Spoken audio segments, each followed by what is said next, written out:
Hello दोस्तों, मेरा नाम है Jay. Welcome to I agree. और आज हम देख रहे हैं बीएससी एग्रीकल्चर सेमेस्टर फर्स्ट के लिए एक नया टॉपिक जिसका नाम है मैन्योर। हम बात करेंगे मैन्योर के टाइप्स की, न्यूट्रिएंट कंटेंट की, ग्रीन मैन्योरिंग एंड कंपोस्ट की। ठीक है, तो चलिए मैन्योर से स्टार्ट करते हैं। एक्चुअली मैन्योर को हम खाद भी कहते हैं। मैन्योर को हम खाद भी कहते हैं। और खाद जो है ये संस्कृत भाषा के खाद्य शब्द से लिया गया। संस्कृत भाषा के खाद्य शब्द से। अगर आपसे पूछ भी लिया जाए कि मैन्योर किस भाषा से लिया गया है मैन्योर, तो ये संस्कृत भाषा का शब्द है। ठीक है, तो definition of manure, manure is an organic substance. ये क्या है? कार्बनिक पदार्थ है। Added to soil to improve soil fertility, soil structure, water logging capacity. मतलब हम वैसे तो सोइल मैन्योर डालने से सोइल की फिजिकल प्रॉपर्टी पे क्या असर पड़ता है, सोइल की केमिकल प्रॉपर्टी पे और बायोलॉजिकल प्रॉपर्टी पे क्या असर पड़ता है, ये सारी बातें हम करेंगे। ये जब मैं आपको सोइल प्रॉपर्टीज का टॉपिक कराऊंगा तब उसके साथ में बताता चलूंगा कि मैन्योर से हमें क्या फायदा मिलता है। टाइम कम है तो इस तरह सिलेबस पूरा करेंगे। ओके, जो कॉमन टॉपिक होंगे उन्हें एक साथ कर लेंगे। तो इस जो कह रहे हैं कि सोइल प्रॉपर्टीज वाली वीडियो का लिंक है वो मैं आपको डिस्क्रिप्शन में या इसके इसमें कमेंट्स में ऐड कर दूंगा, आप चेकआउट कर लीजिएगा। ठीक है, तो अब बात करते हैं मैन्योर की। तो मैन्योर में एक बात याद रखना है कि जो है, चाहे गोबर गोबर है, डंग, लिटर, ठीक है, और वेस्ट प्रोडक्ट, वेस्ट मटेरियल कुछ भी है, इसका डिकम्पोजिशन होता है। डिकम्पोजिशन किसमें? ऑप्टिमम मॉइस्चर में, उपयुक्त नमी में, एंड ऑप्टिमम टेम्परेचर की प्रेजेंस में क्या होता है इसका डिकम्पोजिशन, और क्या बन जाता है? मैन्योर बन जाता है। ठीक है जी। ये गोबर, लिटर, वेस्ट, जितना भी वेस्ट होगा वो सारा डिकम्पोजिशन होगा, उसका डिकम्पोज्ड होगा optimum moisture and optimum temperature. Moisture की प्रेजेंस होना बहुत इंपॉर्टेंट है। तो स्टार मार्क करना, कभी कभी ये चीज पूछ लेते हैं, यहाँ से क्वेश्चन आ जाता है कि किसकी सबसे ज्यादा जरूरत होती है, तो मॉइस्चर सबसे इंपॉर्टेंट है। ठीक है, खाद बनने के लिए मॉइस्चर सबसे ज्यादा इंपॉर्टेंट है। ओके, अब चलते हैं डिफरेंस। कुछ लोगों को तो ये भी नहीं पता मैन्योर और फर्टिलाइजर में डिफरेंस क्या है, इसलिए मैंने स्लाइड के अंदर ये स्पेशली ये पॉइंट ऐड किया कि डिफरेंस क्या है मैन्योर और फर्टिलाइजर के अंदर, खाद और उर्वरक के अंदर डिफरेंस क्या है। खाद क्या है? खाद एक जैविक पदार्थ है और उर्वरक एक इनऑर्गेनिक अजैविक पदार्थ है जो फैक्ट्रीज में तैयार किया जाता है। ठीक है, खाद, मैन्योर इंप्रूव सोइल हेल्थ। खाद जो है, खाद डालते हैं जब मृदा में, तो ये मृदा की हेल्थ को इंप्रूव करता है, मृदा को इंप्रूव करता है। उसके जो फिजिकल भौतिक गुण है, जैसे कि एग्रीगेट्स बनना, वाटर होल्डिंग कैपेसिटी, फर्टिलिटी वगैरह को, उसके मृदा संरचना को इंप्रूव करता है। जबकि फर्टिलाइजर क्या करता है? सिर्फ और सिर्फ क्विक न्यूट्रिएंट देता है। ठीक है, ये हमें औद्योगिकरण से मिलता है। ऐसे समझो कि इंडस्ट्रीज में तैयार होते हैं फर्टिलाइजर। तो मैन्योर और फर्टिलाइजर दोनों अलग अलग बातें हैं, दोनों अलग अलग चीजें हैं। अब क्लासिफिकेशन करते हैं, मैन्योर का वर्गीकरण करें। कलर चेंज कर लूं मैं थोड़ा, ये लीजिए इस कलर में चलता है। ठीक है, अब बल्कि ऑर्गेनिक मैन्योर और कंसंट्रेट ऑर्गेनिक मैन्योर। मैन्योर दो तरह की है। एक जो स्थूल है, थोक में इकट्ठी हुई है, उसे बोलते हैं बल्कि, भारी या जैविक खाद, या थोक जैविक खाद बल्कि। और एक होता है कंसंट्रेटेड ऑर्गेनिक मैन्योर, सांद्रित खाद। बल्कि मतलब जिसकी क्वांटिटी ज्यादा है और न्यूट्रिएंट कम। कंसंट्रेटेड मतलब जिसकी क्वांटिटी हमें कम डालनी पड़ेगी और न्यूट्रिएंट हमें ज्यादा मिलेंगे। इतना डिफरेंस है। एग्जाम्पल बात करें जैसे F Y M farm yard manure, ये गोबर की खाद को कहते हैं। ठीक है, कभी कभी बहुत ही बेसिक, बहुत ही चीप सा क्वेश्चन पूछ लेते हैं एफ वाई एम पे। ठीक है, एफ वाई एम का फुल फॉर्म क्या है, इस तरह से। फिर compost, green manuring, vermi compost, ये कैसी है? ये भारी है, बल्कि है, बल्कि ऑर्गेनिक मैन्योर है। इसमें क्या होता है, इसकी मात्रा ज्यादा डलती है लेकिन न्यूट्रिएंट हमें कम मिलता है। अब करते हैं लार्ज क्वांटिटी रिक्वायर्ड, इसकी अधिक से अधिक मात्रा डालनी पड़ती है। अब करते हैं कंसंट्रेट ऑर्गेनिक मैन्योर के बाद सांद्रित खाद की बात करते हैं। इसमें इसके एग्जांपल्स है ऑयल केक्स, जितनी भी खलियां वगैरह होती है, केक्स होते हैं, वो सारे के सारे सांद्रित कार्बनिक खाद में आती है। बोन मील, फिश मील, ब्लड मील, ये सब हाई न्यूट्रिएंट कंटेंट, अच्छा पोषक तत्व मिलता है आपको इससे, और इसको कम मात्रा में डालना पड़ता है। ठीक है जी। तो अभी एक बात और बताता हूँ आपको, जैसे एफ वाई एम है। एफ वाई एम 3 से 4 हफ्ते पहले डालते हैं, बिफोर सोइंग। बिजाई के 3 से 4 हफ्ते पहले डालते हैं। एक बिल्कुल प्रिपेयर FYM में 30 से 40% नमी होती है और 20 से 30 रेशो 1 इसका CN रेशो होता है। CN रेशो भी पूछ लिया जाता है, ठीक है, इस तरीके से। और FYM बनाने की विधि, या कह दूं कि अगर मैं कह दूं कि खाद बनाने की विधि, तो वो आप ध्यान रखेंगे, खाई विधि। खाई विधि से हम खाद बनाते हैं, जिसे ट्रेंच मेथड भी कहते हैं। ट्रेंच मतलब खाई, ट्रेंच मेथड। ये किसने दी थी? ये दी थी CN, एक सेकंड था माइक, CN आचार्य ने। CN आचार्य ने कौन सी विधि दी थी? ट्रेंच मेथड दी थी। और इसकी जो गहराई है, डेप्थ, वो याद रखने लायक है, 1 मीटर। कितनी गहराई रखी जाती है इसकी डेप्थ?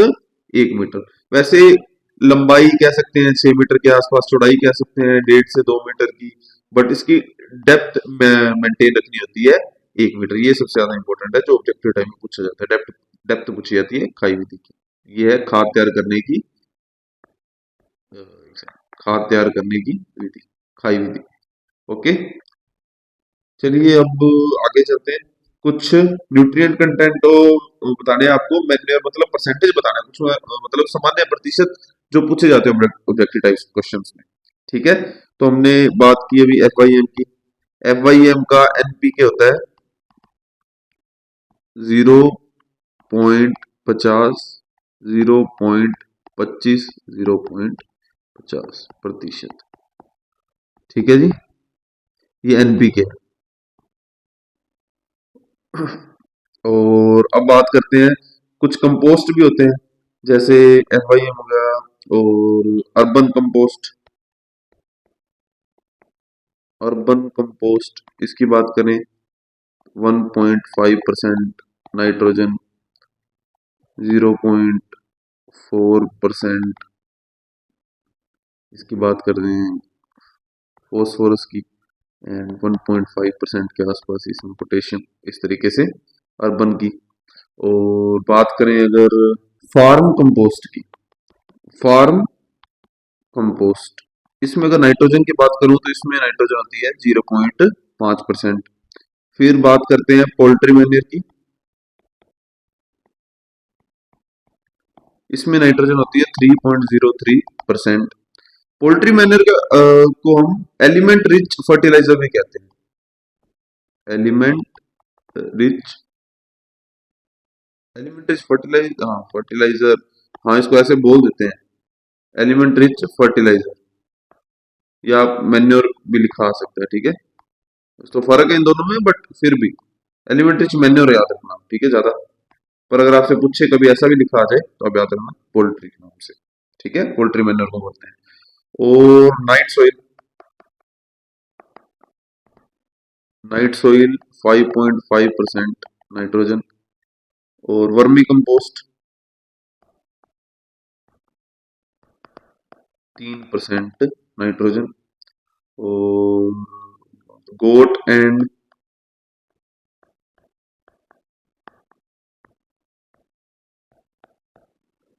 शिप मैन्योर 3% नाइट्रोजन, ठीक है। ये तो आपके हुए बल्कि मैन्योर्स, ठीक है, बल्कि मैन्योर्स।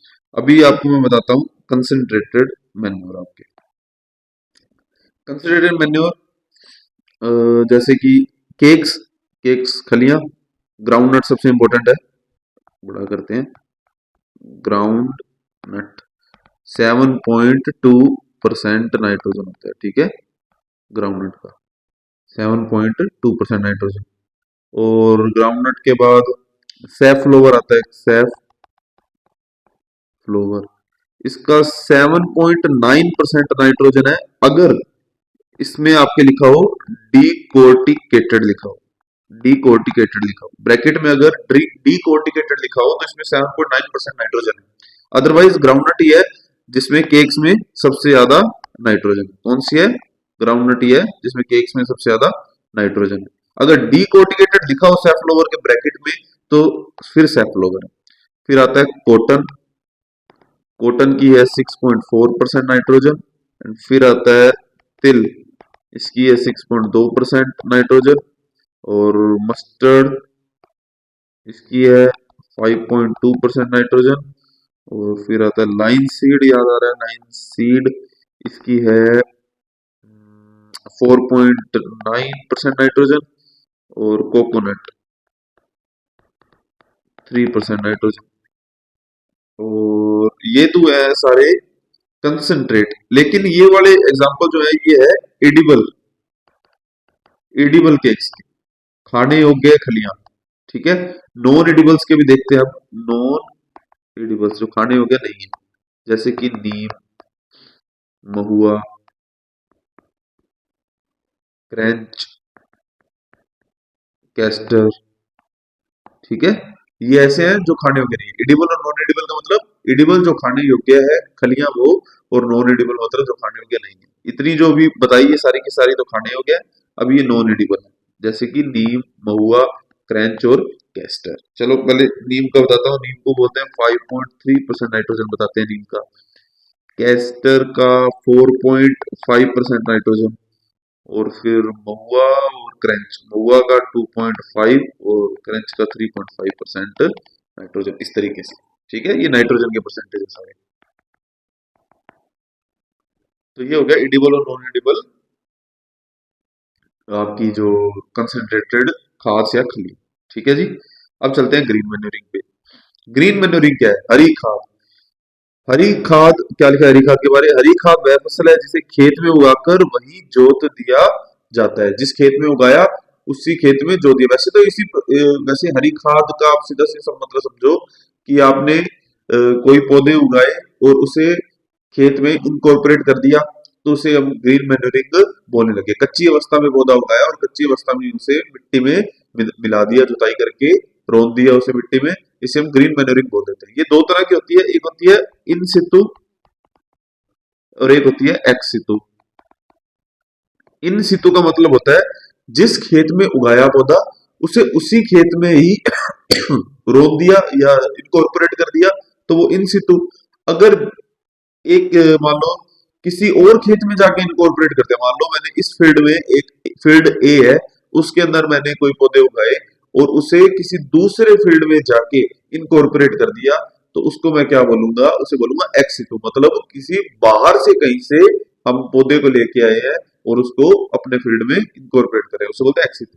अब इन सितु होने वाले तो फसलें होंगी, फसलें होंगी जितनी भी, वो सारी की सारी इन सितु एग्जांपल आ जाएंगे फसलों का। तो फसल तो आपको पता ना, फसल कहीं ले जाके अगर हम इनकॉर्पोरेट करेंगे तो वो कोई सेंस नहीं बना रहा। अगर वो मिट्टी थोड़ी बहुत ही फसल उगाने लायक है वो भूमि, तो वही फसल उगा लेंगे। तो फसलों का तो एग्जाम्पल इन सितु में ही रहेगा। ये ज्यादातर जो पेड़ होते हैं ना, पेड़, इनका एग्जाम्पल आता है एक्स सितु में। ये सिंपल सा फंडा आप याद रखना, जितने भी पेड़ होते हैं उनकी पत्तियों को, उनके टहनियों को इनकॉर्पोरेट किया जाता है किसी और फील्ड में लेके जाके, ना कि किसी फसल को। ठीक है, तो जैसे लेग्यूमिनेसी फसलें वगैरह है, ये क्रॉप्स है, ये सारी की सारी इन सितु के ये एग्जांपल्स है। पेड़ वगैरह की जो पत्तियां हैं जैसे नीम वगैरह हो गया और सोबबुल वगैरह हो गया, ये एक्स सितु के एग्जांपल्स हैं, क्योंकि इनकी पत्तियों को लेके जाया जा सकता है कहीं, इनके पेड़ को उखाड़ के नहीं लेके जा सकता दूसरे पेड़ पे। ठीक है, इतनी बात आप याद रखना। इन सितु और एक्स सितु इस तरह के हैं। इनके एग्जांपल्स आपको जैसे आप समझो कि डेंचा, सेनेप, काउपी, सस्पेनिया, ये सारे के सारे क्या है? एक फसलें हैं। और ये लेग्यूमिनेसी क्रॉप्स की फसलें हैं। मान लो अगर ऐसे लेग्यूमिनेसी की फसलों का यूज किया जाता है ग्रीन मैन्योरिंग में, तो ये फसलों आप इन सितु में समझ लो।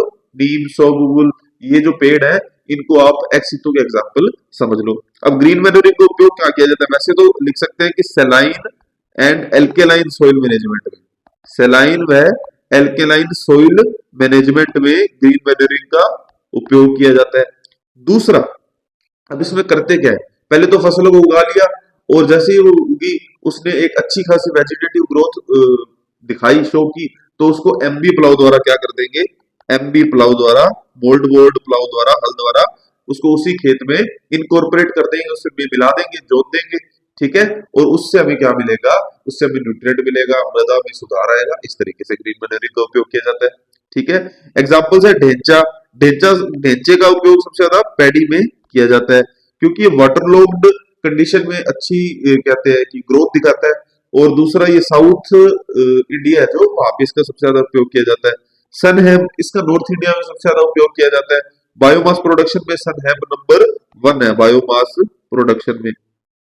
काउपी, चवला, ये सब जो भी होते हैं एक। हाँ, इसके ढैंचा की बात बता दूं, ढैंचा का नाम भी पूछ लिया जाता है, सस्बेनिया एक्यूलाटा एंड सस्बेनिया रोस्टाटा, ये इसके बोटनिकल नेम है, ये भी पूछ लिए जाते हैं। अब काउपी, सस्पेनिया, जैसे काउपी वगैरह, ये क्या है, लेग्यूमिनेसी क्रोप के हैं, ठीक है, लेग्यूमिनेसी कुल के हैं, सॉरी, लेग्यूमिनेसी कुल की क्रोप्स हैं। और इनको क्या कर दिया जाता है, इनको ग्रीन मैन्योरिंग में बहुत यूज किया जाता है। अगर तो ड्राई एरिया है तो वहां पे तो फूल आने से पहले, बिफोर बिफोर फ्लोरिंग, आप क्या कर दोगे, इनकॉर्पोरेट कर दोगे ग्रीन मैन्योरिंग वाली फसल को। अगर आपका इरिगेटेड एरिया है जहाँ पे अच्छे पानी की व्यवस्था है, तो वहां आप 50% फ्लोरिंग पे क्या कर दोगे, इरिगेटेड एरिया में 50% फ्लोरिंग पे इनकॉर्पोरेट कर दोगे आपकी फसल को। ठीक है, ये चीज ध्यान में रखी जाती है। एडवांटेज क्या ग्रीन मैन्योरिंग के, एड्स ऑर्गेनिक मैटर बढ़ाता है, जैविक पदार्थ बढ़ाता है, सप्लाईज नाइट्रोजन, नाइट्रोजन की मात्रा कमी को पूरी करता है, इम्प्रूव सोइल स्ट्रक्चर, सोइल संरचना को, मृदा की संरचना को बढ़ाता है, लाभकारी जीवाणु बढ़ते हैं, माइक्रो न्यूट्रिएंट्स बढ़ते हैं क्योंकि उनको कार्बनिक पदार्थ मिलता है डिकम्पोज करने के लिए, खाने के लिए। और उर्वरक की जरूरत घटती है, बिल्कुल उर्वरक पे डिपेंडेंसी घटती है। ठीक है, ये चीज देखने को मिलती है। ग्रीन मैन्योरिंग आपकी कैसी होनी चाहिए, ग्रीन मैन्योर फसल कैसी होनी चाहिए, कम समय में अपना लाइफ स्पैन पूरा कर ले, जैसे 4-5 हफ्तों में लाइफ स्पैन पूरा कर ले, जिसकी रूट गहराई तक जाती हो। जैसे लेग्यूमिनेसी को अगर ग्रीन मैन्योरिंग में यूज करते हैं तो फोस्फोरस फर्टिलाइजर भी उसके अंदर डाल देते हैं, फोस्फोरस न्यूट्रिएंट उसको देने की कोशिश करते हैं, ताकि जो जड़ें हैं वो ज्यादा से ज्यादा गहराई तक जाए, क्योंकि फोस्फोरस का क्या काम होता है, रूट को डेप्थ तक पहुंचाना, रूट का विस्तार बढ़ाना, रूट की ग्रोथ को बढ़ा देना। ठीक है, और बात करें, मल्टीपर्पज होनी चाहिए, अगर कभी जरूरत पड़ा कि उसी फसल को उगाकर अनाज ले लिया जाए, दाने ले ली जाए, या कुल मिला के प्रोडक्शन ले लिया जाए, तो वैसी होनी चाहिए कि वो मल्टीपर्पज होनी चाहिए। दूसरा, उसकी वेजिटेटिव ग्रोथ कम समय में पूरी हो जानी चाहिए, या कहते हैं कि बहुत जल्दी ही वो वेजिटेटिव ग्रोथ अपनी दिखा दे। ठीक है, क्योंकि फिर ग्रीन मैन्योरिंग में कार्बनिक पदार्थ ही काम आएगा, और जैसे पौधा है पूरा, उसकी वेजिटेटिव पार्ट ही हमें कार्बनिक पदार्थ देने में क्या कहते हैं, सक्षम रहेंगे। ठीक है जी, तो ग्रीन मैन्योरिंग की बात होगी तो कंपोस्ट की बात करते हैं। कंपोस्ट खाद, compost is a decomposed organic waste used as manure. Compost सड़ी गली जैविक सामग्री से बनी खाद है। इसके अंदर जरूरी नहीं होता कि आपको सिर्फ गोबर, लिटर या इस तरह का मटेरियल मिले, इसी से ही कंपोस्ट बनेगी, या आप सिर्फ फसलों को ही ग्रीन मैन्योरिंग को यूज करो। इसमें घर का कचरा वगैरह जो भी होता है, जैसे रॉ मटेरियल देखो आप क्या चाहिए होता है कंपोस्ट के लिए, लिखा नहीं क्या, रॉ मटेरियल, कंपोस्ट का रॉ मटेरियल नहीं लिखा। तो कोई भी कचरा किसी भी तरह का, चाहे शहरी कचरा हो, चाहे ग्रामीण का कचरा हो, चाहे सब्जियों के टुकड़े हो, चाहे पैकेट हो, लिफाफे हो, कुछ भी हो, ठीक है, कुछ भी, हर तरह का कचरा यूज करके उसको क्या किया जाता है, डिकम्पोज किया जाता है। ऑप्टिमम मॉइस्चर और ऑप्टिमम टेम्परेचर की प्रेजेंस होनी चाहिए बस, और फिर उससे क्या बन जाता है, कंपोस्ट तैयार हो जाता है। कंपोस्ट तैयार करने के लिए लगभग 3 बड़ी बड़ी, वैसे विधियां तो अलग है, लेकिन ये कुछ ऐसे मेथड है जिनसे वो विधियां तैयार हुई। जैसे पिट मेथड, गड्ढे के अंदर आपने कंपोस्ट डाल के उसको एनारोबिक कंडीशन के अंदर, अवायवीय स्थिति के अंदर आपने कंपोस्ट तैयार किया। ज्यादातर टाउन टाउन में इस तरह की विधियों का यूज किया जाता है। हिप मेथड, इसमें ढेर के ऊपर एक ढेर लगा दिया जाता है, बस वेस्ट मटेरियल्स का, वेस्ट जितना भी मटेरियल है उसका एक के ऊपर एक ढेर लगा देते हैं। आपने इस तरह का तो मेथड देखा होगा, हिप मेथड। ये काफी चीप है, और इसमें न्यूट्रिएंट का ह्रास ज्यादा देखने को मिलता है। दूसरा, इसके अंदर आप कह सकते हो कि वायवीय वायवीय स्थिति में जो जो सूक्ष्म जीव माइक्रोब्स है वो काम करते हैं इसको डीकम्पोज करने के लिए। ठीक है, और वर्मी कंपोस्ट, केंचुआ खाद, इसके बारे में आगे डिटेल में बात करते हैं थोड़ी। एडवांटेज ऑफ कंपोस्ट, एडवांटेज क्या है, improve soil fertility, improve soil structure, increase microbial activity, eco friendly, पर्यावरण अनुकूल करता है। ठीक है, चीप एंड इजी अवेलेबल है। अब बात करते हैं कुछ मेथड्स की। मेथड्स लाइक कंपोस्ट बनाने के मेथड,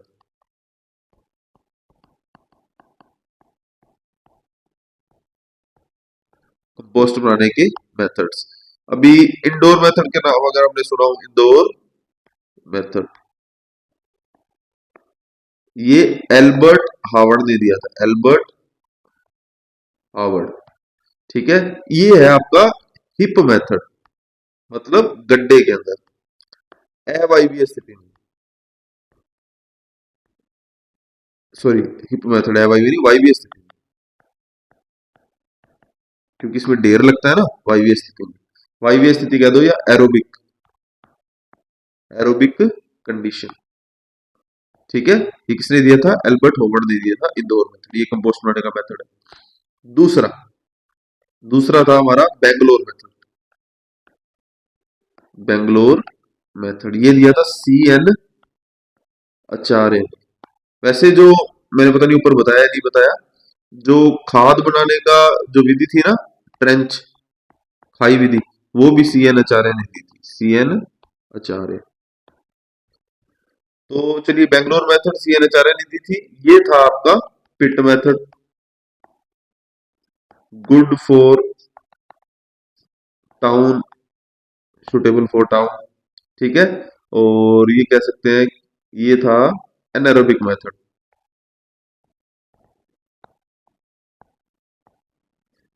फिर आता है